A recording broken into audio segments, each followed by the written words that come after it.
Всем привет, дорогие друзья, с вами Лев Край, и сегодня будем снимать видео, как построить механический камин. Поехали!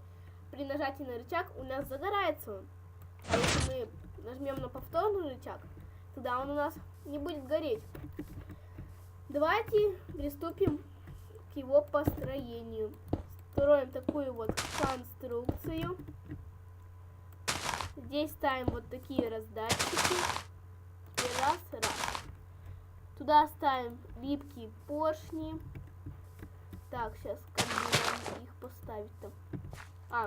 Вот так поставим липкие поршни, здесь закроем. Берем адский камень. Блин, не взял адский камень. Берем и вот так ставим его. Здесь. Так, ставим вот так железные прутья. Рычаг делаем. Ставим сюда блок. Проводим редстоун. Ставим таким образом красный факел.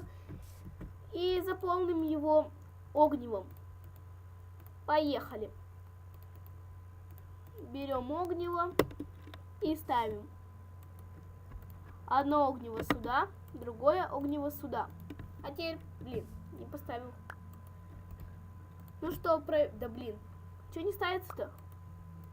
А теперь проверим, как наш механизм работает. Нажимаем, и он загорается. Вот такой простенький механизм. Подписывайтесь на мой канал, ставьте пальцы вверх. Кому это понравилось видео, пишите еще комментарии.